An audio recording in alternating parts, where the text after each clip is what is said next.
All right, ladies and gentlemen, here it is. The NBA Finals. The NBA season is almost over. We only have a couple of weeks left. What the hell are we going to do when it's over, huh? Focus on the real world. Newsflash, the real world fucking sucks. Boston Celtics versus Golden State Warriors. It's going to be a good one. I mean, the closer this series gets, the more I think this series is going to be incredibly close. Whereas a couple of days ago, right after the Celtics won, I thought this series was probably not going to be close. That opinion is changing dramatically. Let's get into these picks. You guys know if you've been following the channel, man, the picks have been flawless, right? I've only gotten 2 series wrong this entire postseason. And even in this series I got wrong, I got right.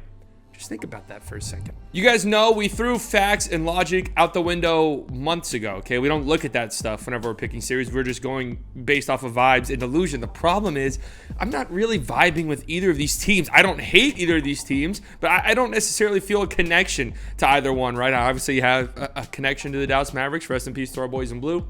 We love you. This series, I don't know. I thought about going with a full hater agenda, right? Just going with the team that I wanted to win the least, like rooting against the team I wanted to win the least. But I don't really have an issue with either of these teams, right? The Celtics, I think it would be kind of cool to see them win just because they're just an incredibly well put together team. The team building there has been flawless. The coaching has been fantastic. It's just a really well built team. So it'd be cool to see them win and you know, some new blood to the table. The Warriors have won a bunch of times. I think it would be cool to see Curry get his 4th ring with sort of the 3rd different team. You had the pre-KD team, then you had the KD teams, now you have the post-KD era. I think it'd be cool to see the Warriors get another ring and Steph hopefully getting Finals MVP. It would definitely shake up the all-time debates if Steph had a top 10, or if Steph had a Finals MVP, 2-time MVP, first ever unanimous MVP, all-time 3-point shooter, the all-time greatest 3-point shooter. I think it would be kind of hard to not argue him top 10. Maybe I'm just being a little bit crazy. So then I thought narratives. Which narratives would be more annoying? If the Boston Celtics won, we'd have to endure an entire summer of Jason Tatum being better than Luka Doncic takes, which I don't want to do. They would be understandable, right? That there would be some reason behind it, especially if the Celtics won the series and Tatum gets Finals MVP. Yeah, that's definitely a conversation, but I don't want to have it. Warriors, you know, I don't really see Warriors fans. Everybody knows this. Warriors fans, they're the most reasonable bunch. They're the most sane fan base in the entire NBA. I don't think anyone would doubt this. I don't think anybody would say that Warriors fans are unreasonable. They're a perfect fan base. They've never done anything wrong ever. So I wouldn't mind seeing them win again. But I think this series will be tough. I think the Boston Celtics legitimately have a shot. It all kind of comes down. Here we go. Huh? Nobody believes in us. Nobody believes in us. We're the underdogs yet again. What are you talking about, man? Nobody is picking us to win, man. Everyone is picking you to win. I mean, it's pretty much consensus among experts. Betting favorites. You guys are the betting favorites almost everywhere. No, 538. Huh? 538 picked us to lose. Okay, that's one platform. ESPN BPI picked us to lose. Okay, you know what that is? No, I don't know what the fuck that is. I've never heard of this. This is the We Believe Warriors all over again. Nobody believes in us.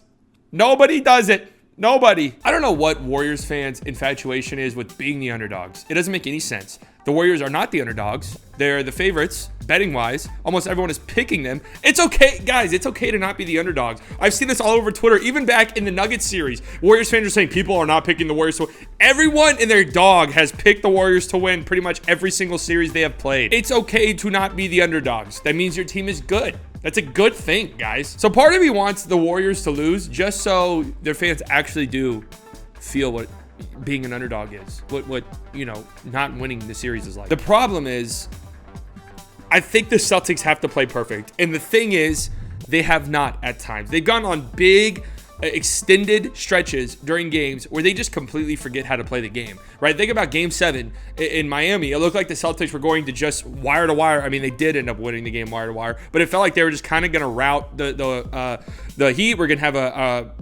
a repeat of what happened in the Bucks series in Game 7, where the Celtics just kind of dominated Game 7, and then they forgot how to play the sport, and the Heat crawled their way back in and had a legitimately good chance of winning the game. The thing is, you do that against the Warriors, who are already a great team at going on runs, you are going to lose. The Warriors are not going to give up. The Warriors are not going to let their foot off the gas. The Warriors are not going to let you climb back if you dig yourself too deep of a hole. They're just too experienced. They have too much championship experience. Some people don't value that. I think it's important. I really do, especially when we're talking about this much championship experience. Okay, you got a relatively new team to the finals with the Celtics. People kind of forget this is the Celtics team that has gone on multiple deep playoff runs over the last 5 years. 4 of the last 5 years they've been in the conference finals or whatever it is. This is a Celtics team that's not new to deep postseason runs, but they are new to the finals. This Warriors team has been, I don't know, every single one in the past decade. It's insane how many finals they've been to. I think it's every single final series except 2 since 2015. So the Warriors definitely have the edge in that department. But if we're going to talk about experience, you could also look at it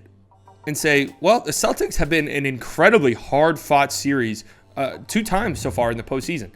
And if you want to count that Nets series, even though it was a sweep because every single game was close, you can count that too. But they've been in 2 7-game series against 2 very good opponents, whereas the Warriors have kind of cruised so far this postseason. I mean, none of their series have ever really been in doubt. If this were a different team, a team that didn't have so much championship experience, maybe I would look at that as a factor. But thinking, I mean, the Warriors have just been here so many times, man. I don't think anything's going to get to them. They've got home court advantage. Have they lost?